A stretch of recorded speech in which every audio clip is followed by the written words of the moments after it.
이 주제는 제가 이제 조선 후기에 과거에는 이제 신분사라고 이제 했었는데 저는 이제 여러 가지 직역군들에 대한 연구를 진행을 하고 있고 이제 그 중에 하나가 경주인이라고 하는 책입니다. 오늘 물질문화에 대한 큰 대주제 안에서 제가 좀 전에 이 주제가 딱 적합한 주제일까 고민이 됐었는데 다른 발표와 좀 맞물려서 종합토론 시간에 여러 폭넓은 그런 토론이 이어지기를 저도 기대하겠습니다.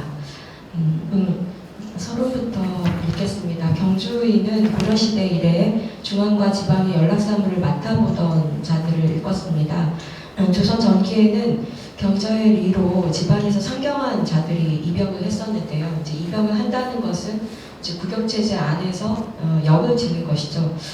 대둔법이 확대 시행되던 조선 후기에는 서울에 거주하는 자들을 고립한다는 것은 이제 그 값을 대금을 치러주고 이제 그 고용을 해서 쓴다는 것인데요. 고립하여 선해청에서 역할을 지급하여 각종 국역을 수행하도록 하였습니다. 경주인이 담당하던 업무는 크게 지방민의 접대와 보호, 그러니까 지방민이 올라오면 이제 경저라고 하는 사원집이 있는데요. 한성부에 보게 되면 이제 경주인 개들이 꽤 있습니다.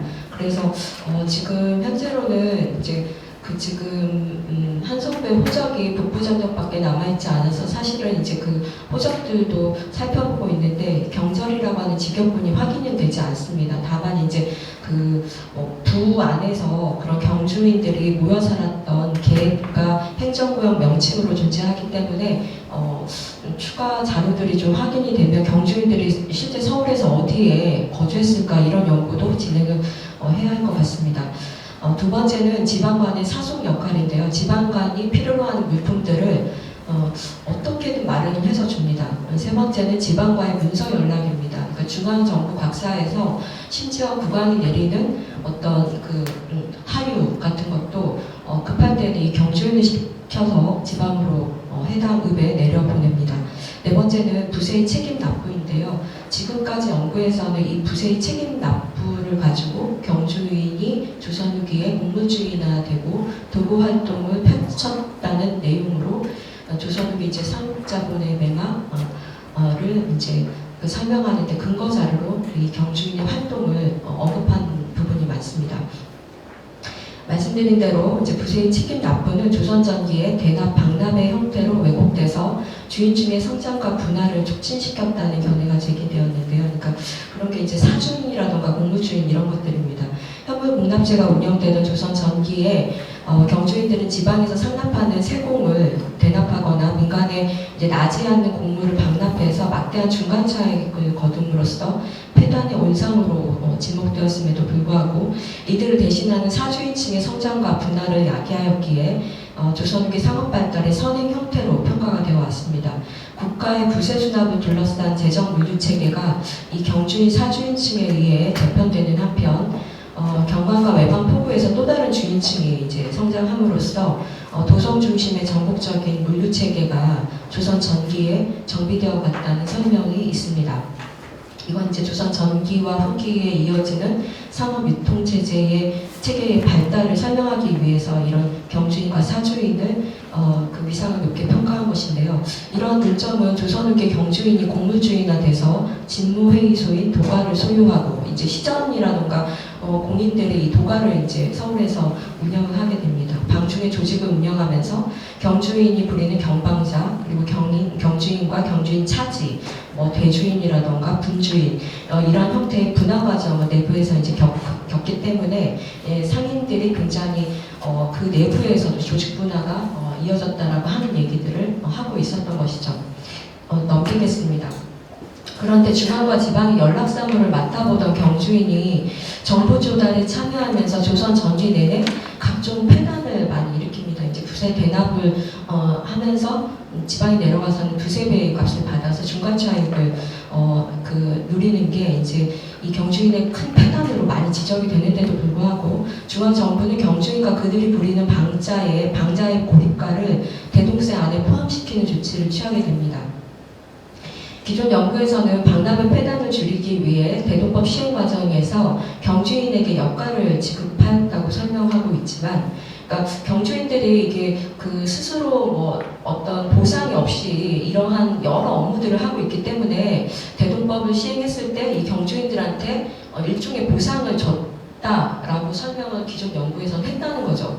근데 이것은 논리적으로 타당한 설명이 되지 않습니다. 왜냐하면 경주인은 조선 후기에도 여전히 박람회 폐단을 일으키는가 하면 일부는 도보상인으로 전환해서 여가를 뛰어넘는 수익을 창출하고 있습니다. 이제 대표적인 게 강계부 경주인 같은 경우는 이제 그 상을 중간 유통을 해가지고 막대한 이익을 거두게 되는 사례를 볼 수 있습니다. 일부는 그래서 경주인권 역시 여타의 공인권과 마찬가지로 민간에 거래되었고 양반 세도가에서 주인권을 소유하고 이들의 겸인이 경주인역을 수행하는 형태까지 이제 확인이 됩니다. 그런데 이 같은 주인권의 성장과는 별도로 선해청과 지방관부에서 지급하는 경주인의 여가는 조선 후기 내내 정규 재원에 포함돼서 일정 액수를 유지하게 되는데요.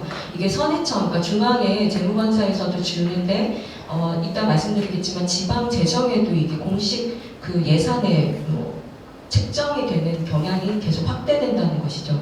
그러면 중앙정부는 이처럼 대납 박람회 문제를 일으켰던 경주인 제도를 왜 폐지하지 않고 예산 항목에 역할을 포함시켜 놓았을까? 이것이 이제 큰 의문입니다. 결론적으로 말하면 정부 입장에서 경주인은 반관 반민의 성격을 지닌 존재고요. 행정 업무에서 절대 배제할 수 없는 위치에 있었습니다. 그렇기 때문에 중앙정부는 대동법 시행 이후에 이들에게 역가 지급을 공식화함으로써 국가에서 음성적으로 부여하던 다양한 역을 책임지었습니다. 조선 후기 경주인 제도가 존속할 수 있었던 것은 대동법 시행 이후에도 각종 현물을 효과적으로 조달하기 위한 정부관서의 필요가 작동한 결과이고 정부관서의 연락사무가 경주인 방자에 이루어지고 경외관원의 품위 유지 비용이 이 경주인에게서 나오고 있었던 재정 환경적 요인이 크다고 보겠습니다. 본고에서는 이러한 문제의식하에 조선 후기 경주인의 공식 비공식적 역할과 이들에게 주어지는 반대급으로서의 역할의 성격에 대해 검토하고자 합니다. 이를 통해 대동법 시행 이후 경주인에게 지급되는 역가가 늘어날 수밖에 없었던 배경과 18세기 중반 이후 경주인의 위상이 강화될 수밖에 없었던 요인은 이 국역체제의 변화와 재정 운영의 시각에서 검토하고자 합니다. 조선 후기에는 대동법이 시행돼서 이런 국가에서 그러니까 부과하는 국역이 굉장히 이제 그 형해화된다라고 이제 기존에는 봤었는데 제가 계속 하고 있는 제 그 연구의 방향성은 이 국역 체제가 재편되는 형태를 띠고 있었다. 대동법 시행을 이후로 이렇게 보는 입장입니다. 본문을 보겠습니다. 본문은 다 읽지 않고 그 스킵하면서 넘어가도록 하겠습니다. 그럼 조선 후기 경주인은 이제 어떻게 이런 역들을 이제 수행했을까? 조선 후기 경주인의 성격을 객관적으로 이해하기 위해서는 앞서 언급한 경주인의 역할 중에 지방민의 접대와 보호, 지방관의 사속 역할, 지방과의 문서 연락에 대한 능력 방식을 검토할 필요가 있습니다. 이게 이제 보면은 인조대에 평안도 장만이 이제 평안도에 관련된 얘기를 하고 있는 건데요. 모문형이 이때 이제 가도에 주둔하고 있으니까 당량을 마련해야 되고 이제 천사 방문이 이제 빈번하게 있기 때문에 평안도 민들이 좀 살기 어렵다 이런 얘기를 하면서 경주인 얘기를 하고 있습니다. 인용문 밑에 문단의 그 두 번째 줄을 보겠습니다. 인용문을 살펴보면 평안도는 경주인, 방자, 경비를 모두 서울에 머물게 해서 도선을 방문하는 관리와 백성들을 묵게 하고 중앙의 국문과 각사의 대소공사를 이 경주인을 통해 처리하고 있다는 내용이 보입니다. 이를 통해 기존에 알려진 대로 경주인이 지방민의 접대 보호와 지방과의 문서 연락 사무를 맡았음을 알 수 있습니다. 문제는 임진왜란 이후에 어떤 이유에서인지 이제 인용문을 보시면 알겠지만 비변사의 하인들을 경주인 역에 입역시키고 상사의 문서 수발 역시 고립한 비변사 하인들에게 책임지고 있는데요. 이들을 입역시키는 비용이 거의 무명 이동에 가까워 평안도 민결에서 거두어 지급한다는 것입니다. 무명 이동이면은 아마 18세기 중반 값으로는 한 200냥 정도 되는 값이고 한 선당 5냥으로 치게 되면 40석 정도 되는 그 규모입니다. 서울에서 평안도의 행정사무와 숙박 업무를 맡아보는 역할을 평안도의 민결에서 거두어 지급하는 것은 평안도민의 입장에서 추가 증세에 해당하는 것이었습니다. 인조대 말약 정부는 지방에서 추가 징수하는 조예감이, 그러니까 이제 하급 그런 이제 그 원역들입니다. 조예의 가미와 오결수포와 같은 추가 징수, 민결에서 추가 징수하는 것들의 잡다한 세들을 사실은 임진왜란 이후에 많이 폐지를 하고 호서대동법을 시행하면서 이러한 민간에서 정규세 외에 잡다하게 거두는 세들을 사실 이 대동세 안에 포함을 시킵니다. 그래서 부세운송과 대소공사에 필요한 각종 역가 및 경비 방작가를 이 대동세에 포함을 시키고 있습니다. 특히 효종대 초반에는 직사 방문이 빈번하였는데 영접도감에서 부리는 경비나 방자들의 고립가가 부족해지다 이게 상평청에서 이를 빌려 쓰고 나중에 지방에서 갚는 방식으로도 이제 변칙 운영을 하고 있습니다.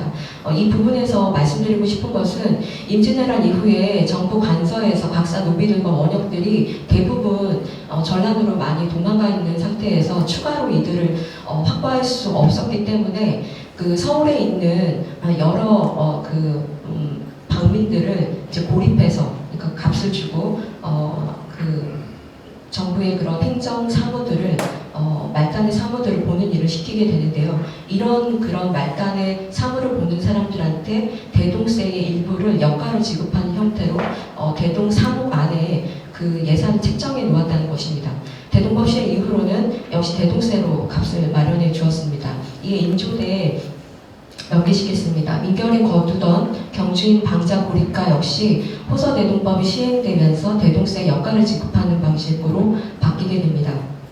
그러면 경주인 방자가를 대동세 내에서 지급한 이유는 무엇일까요? 이는 중앙과 지방 간 문서 수반을 담당한 이가 가급의 경주인 방자였기 때문입니다. 그러니까 말씀드린 대로 경주인이 있으면 경저에 보통 구성원이 그 경주인과 그다음에 경주인이 부리는 방자 그리고 여러 이제 그 살림을 맡아보는 경비가 있었을 것으로 예상이 됩니다. 그 중에 방자가 하는 일은 이 인용문 각주 13번에 있는 것처럼 각도의 경방자는 보발과 같은 그러니까 파발 역할을 한다는 것이죠. 그래서 긴급한 사무가 있을 때 이 문서 수발을 이 경방자를 시켜서 했기 때문에 이들에게 이제 역할을 지급했다는 내용입니다. 58조 밑에서 그 한편이라고 시작하는 문장부터 읽겠습니다. 한편 경주인은 방자를 고립해서 각사의 봉사에 체응하는 한편 새로 부임한 수령이나 감사를 근수하는 역을 졌습니다. 말씀드린 대로 경방자는 중앙에서 파발 같은 이제 문서를 직접 그 전달하는 역할을 했다면 경주인 같은 경우는 정부 각사에서 각각의 이제 필요한 공사에 체응을 하는데요. 이 공사가 굉장히 복잡하게 합니다. 앞서 지방 간의 사속 역할이라고 한 것은 이제 이를 일컫는데요. 경주인 역은 단순히 신임 지방관을 본급에 수행하는 것뿐만이 아니라 이들이 필요로 하는 물품을 마련해주고 예목과 같은 그 수수료성 경비를 대신 바치는 일을 하였습니다. 아래 표 1은 이제 그 양천 현령 임홍원에게 경주인 오성읍이 바치는 공목들을 정리한 것인데요. 이것은 이제 한국학자료센터에 이미 공개가 있는 공문서 자료들입니다. 그 정조 22년경에 이제 그 공목들을 정리를 해봤는데요. 내용을 보게 되면 그 양천으로 부임할 때 필요했던 신발이라던가 아니면 이제 이조에 바쳐야 되는 이제 정체 같은 것들 그리고 흑화 그러니까 이제 신발과 청송당에 그 사적으로 보내는 편지 이런 것들을 대신 그 오성읍이라고 하는 경주인이 그 처리하고 있는 모습들을 볼 수 있습니다.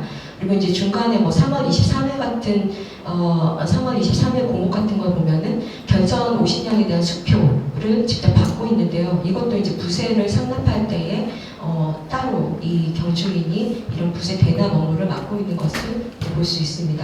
이렇게 그 표 1을 보듯이 경주인들은 그 정체를 대신 납부하고 그리고 사적인 소식을 전달하거나 물품 조달하는 일을 수령을 보좌하는 업무로 수행하고 있었습니다. 59쪽입니다. 그 59쪽에 밑에서 세 번째 줄 보시면요. 그러면 오성읍이 이렇게 수령에게 바치던 물품가와 예목의 비용은 어떻게 마련됐을까요? 그러니까 이렇게 물품이 이제 신임관으로 부임을 했을 때 필요한 그 잡다한 물품들을 대신 내주고 지난 그 성공감에서 부임을 했었을 때 사실 냈어야 되는 신임관이 내야 되는 채점이 있는데 그 정체를 이 경주인이 대신 내주고 그것을 대신 내지 않은 거를 다시 또 성공감에서 그 오성읍에게 그 독촉하는 이제 그러한 모습들을 보이고 있는데 이거를 수령이 대신해주는 게 아니라 경주인이 전적으로 담당을 하고 있었다는 것입니다. 선해청에서 경주인에게 지급한 방자 고립가만으로 물품 구독과 정체 납부에 그때그때 대응하기는 쉽지 않았을 것입니다. 위의 공목만으로는 오성읍이 어떻게 경비를 마련했는지 알 수 없는데요. 그 18세기 후반에 교동의 경주인으로 있었던 황덕희의 상언을 보게 되면 어떻게 납부했는지를 좀 짐작할 수 있습니다. 각주 15번 있는 인용문입니다.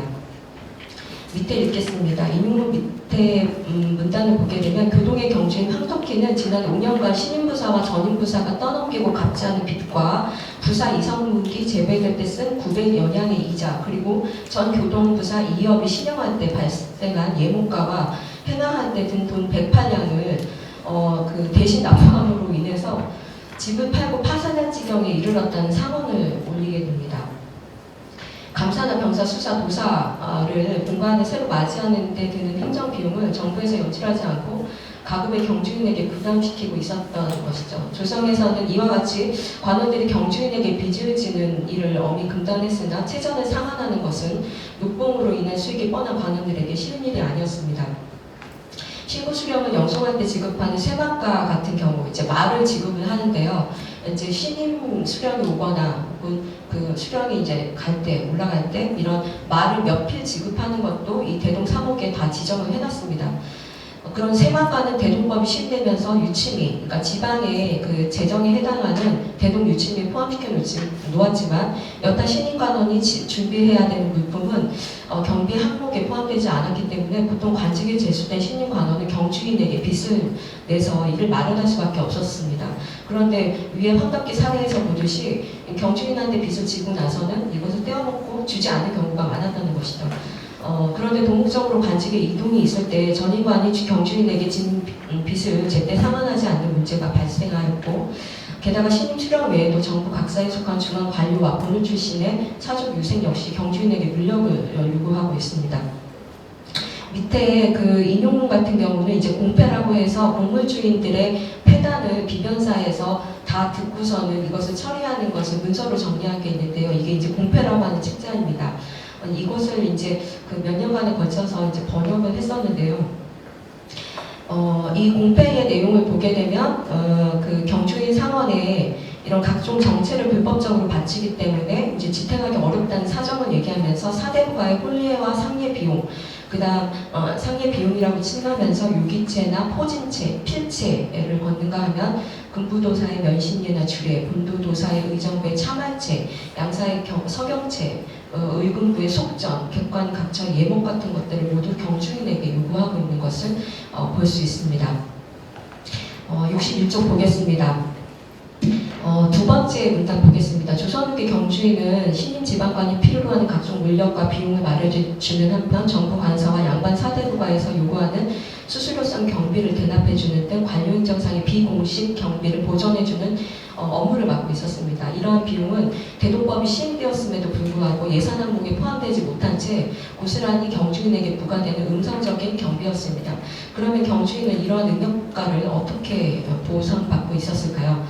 그 밑에 대동사목에 있는 내용을 보게 되면 이게 19번에 대동사목에 있는 내용에는 경주인 방작가만 포함이 되어 있는데 대동사목을 만들 당시의 논의를 각주 19번에 있는 비변사 등록의 내용에 제가 실어 놓았습니다.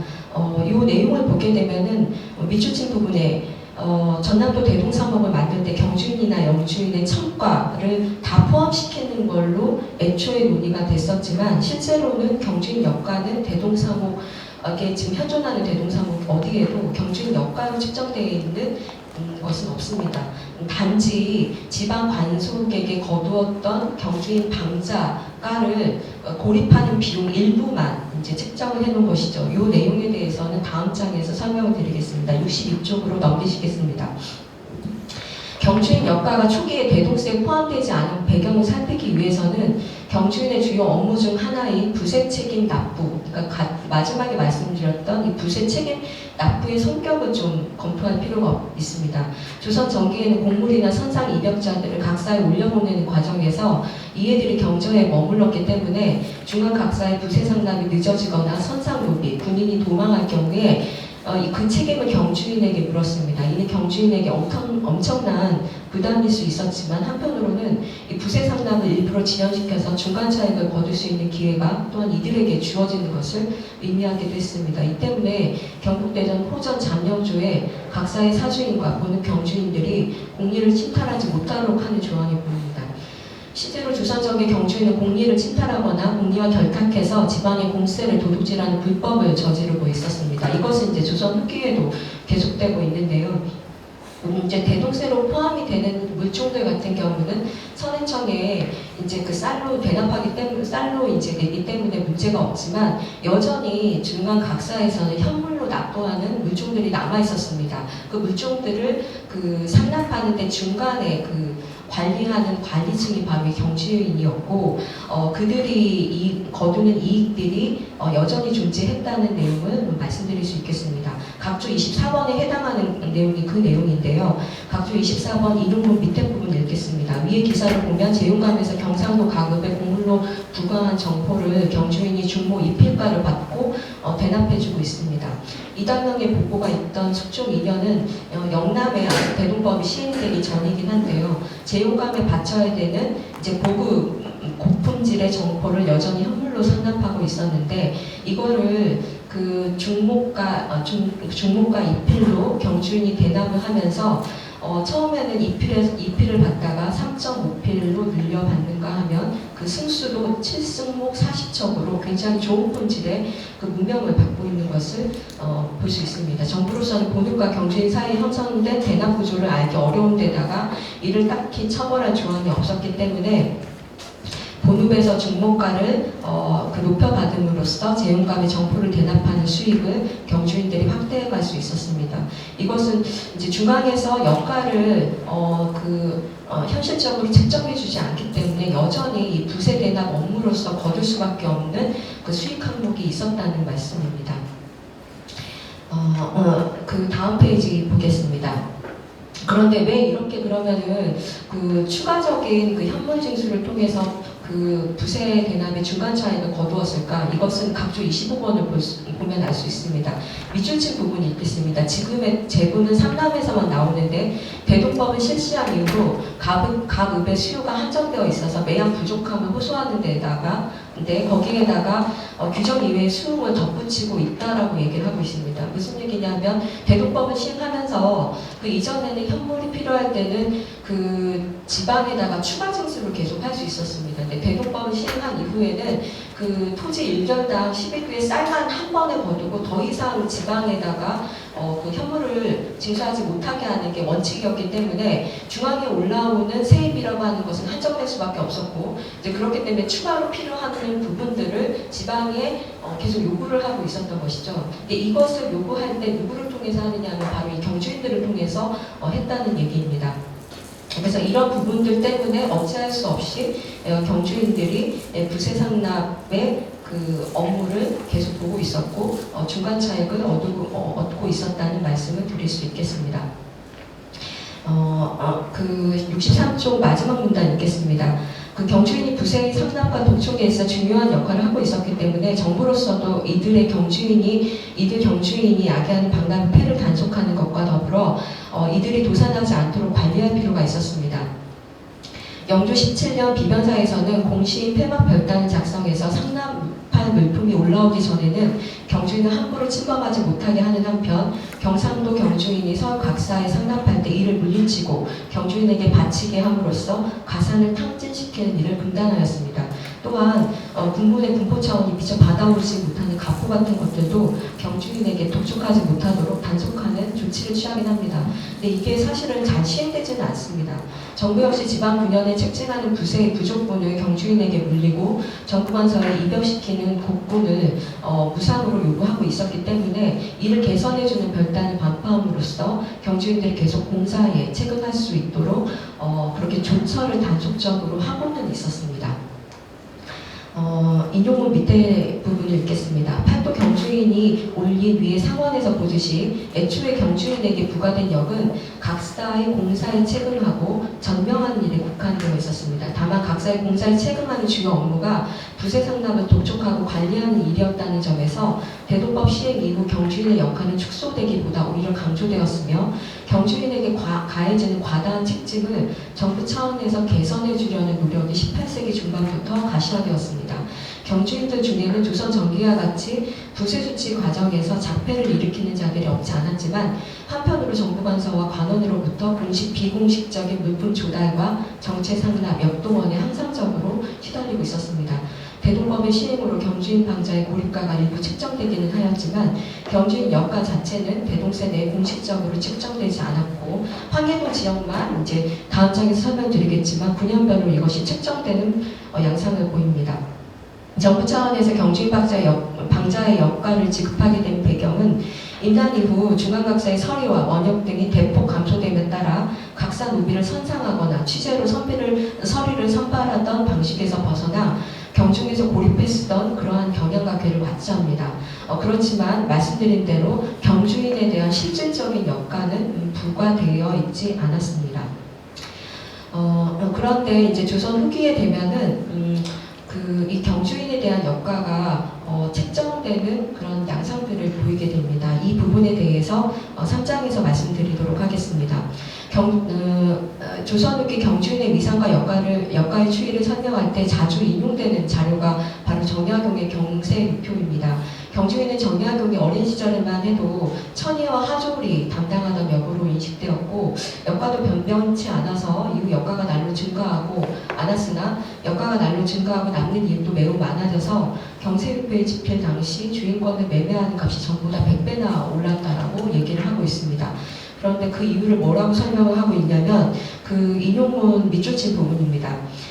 그렇게 되는 까닭이 4개인데 첫 번째는 조정 귀신이 저리 자리를 사기 때문이고 이게 이제 경주인권으로 매매되는 양상을 언급한 것입니다. 둘째 수령이 뇌물을 받기 때문이며 셋째 감사가 법을 어기는 일이 많기 때문이고 넷째 수령이 연문하는 것을 두려워하기 때문이다라고 얘기를 하고 있습니다.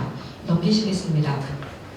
그에 따르면 경주인의 역가가 높아지는 이유는 중앙의 세도가가 경주인 자리를 사서 첨지기에게 맡기고 수령에게 뇌물을 써서 경주인 역가를 올리기 때문이라는 것입니다. 경주인권이 전보다 100배나 뛰었다는 설명은 다소 과장된 표현처럼 보이지만 중앙의 유력 양반층들 사이에 경주인권이 거래되고 있었던 점으로 미루어 정약용이 강진으로 유배간 19세기 전반기에 경주인의 수익이 오른 것은 분명해 보입니다. 그러면 경주인의 역간 이식이 어느 정도 늘어났을까요?